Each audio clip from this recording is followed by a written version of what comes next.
Consistency is the hardest thing for the human body to execute on because there's constant interference to consistency, and the mind, the body, and the soul are stupid, especially the body. It can't remember. It's so distracting, right? But in order for you to be consistent, the body has to use 5 faulty senses and a faulty memory in order to remind ourselves, or recollect ourselves, or remember ourselves. We get in the theme about how words remind, recollect, and remember what we're supposed to do in order to effectuate what we want. We have to be consistent, and it's hard. I teach discipline, I teach consistency. I've experienced the benefits of consistency. So how come I can't wake up in the morning and be consistent at everything I want to be consistent at?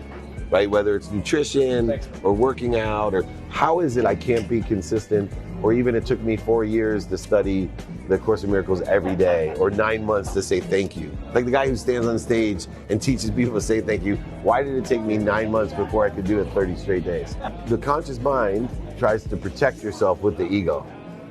Well, when you try to do something every day, your ego doesn't like that, right? It's protecting yourself because it's hard, right? To do something every day doesn't feel good all the time. Where we want to be consistent is in our subconscious and unconscious, because your ego doesn't exist there. The ego doesn't exist in the subconscious. But how do you get something into the subconscious or the unconscious competency? By doing something consistently.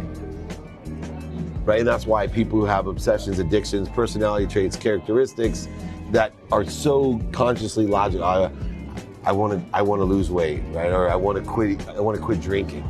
Right? Someone's an alcoholic or a gambler. I want to stop gambling.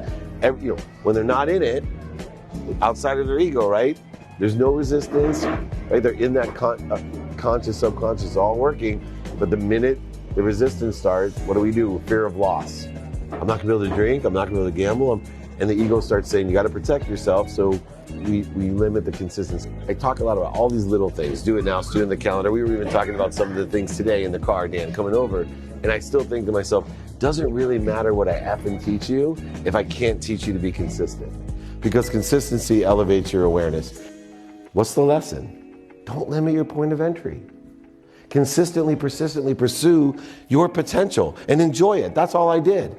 I didn't let anything limit me. All I kept doing was thinking about what I wanted, why I wanted it, and how I was going to get it, and trusted the universe. This is what most people do. They're afraid of heights. So what do? They go, I'm afraid of heights, and they focus in on being afraid, and they focus in on being afraid, and they keep focusing on being afraid. And then what happens? They get real close to what they're afraid of, and of course what happens? They fall off. Why? Because they're afraid of heights. And then of course they catch and they save themselves on some branch. And they're hanging there. And they're thinking, oh my God, is anybody up there that can help me? Now they're asking for inspiration. Now they're asking for help. When they put all their faith in what they didn't want, and they were surprised to get what they didn't want because they put faith in what they didn't want, and they're hanging there, and they're looking up, going in there, and they're helping. And then the universe or God comes down and says, yes, I am here to help you. Just let go. I'll catch you. But you know what? We're all too afraid. We're all too afraid to let go. So what do? We look back up and say, anyone else up there that can help me? Come on. I let go. I have all these epiphanies through my mom. Like when I had to tell her I lost her house, she changed my life, the way she responded. This one was different though. My mom is the queen of Jewish guilt. That's why my siblings are successful.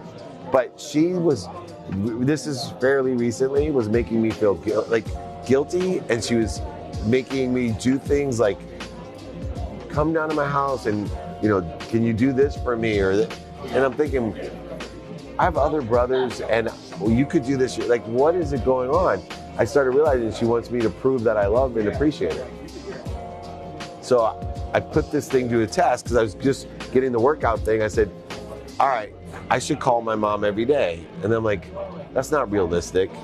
I started with consistency, something you can do for the rest of your life.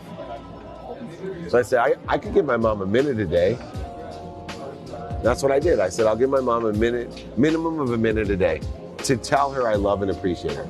Text, email, or phone call. I could remember to do that. I'll tell you, everyone here, if you try for 2 weeks even, spend a minute a day telling your mom you love and appreciate her if she's still here. Watch how your relationship changes. A minute, 14 minutes that we waste in one day, you can spend in 2 weeks, and your relationship with your mom will change completely, because all most moms want to hear is that you love them and appreciate them. It means the world to them. More than buying them a house, more than buying them a car. My son calls me every day.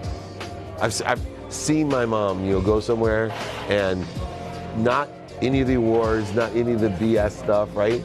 Like, she'll talk to people there and like, oh my gosh, you must be so proud, blah, blah, blah. And I can see her say, well, he calls me every day. Like, that's her bragging thing. Not any other thing. It's just, oh, he calls me every day. And I think to myself, wow, 1 minute, exponential results. So lower the bar, concentrate on the machinery, not on what the habit is. I give everyone a challenge all the time. You probably know it, right? 0.1 seconds it takes. Say thank you. Try it. Say thank you 30 straight days, your life will change. Do it before you go to bed and when you wake up. I promise you, your life will change. Because it's the ultimate mathematical equation to luck. Because it's attention plus intention into gratitude, which will create a coincidence of what? Graciousness, truth, potential. Your life will change. I know this. I can tell you there's not one single thing that's not in my quantum being that I can remember to do every day. I just can't. I've been studying the Course in Miracles, and you would think there's no way he's going to forget the Course to study it today. I do it every day. It's not quantum in my being, because sometimes I was, traveling, and there's other, the senses aren't working for me. There's not a routine that's in the subconscious, and things are confusing, and all of a sudden I'm lying in bed and go, whoa, I haven't studied yet. How could that happen? That's why for me, I've created all these mechanisms, reminders from people, student in my calendar, and I still can't remember everything. Even the littlest things every day. So once we acknowledge, acquire the knowledge, acknowledge these difficulties, they become easier. And guess what? The reason they become easier is once you acknowledge it, acquire the knowledge of it, you can forgive yourself.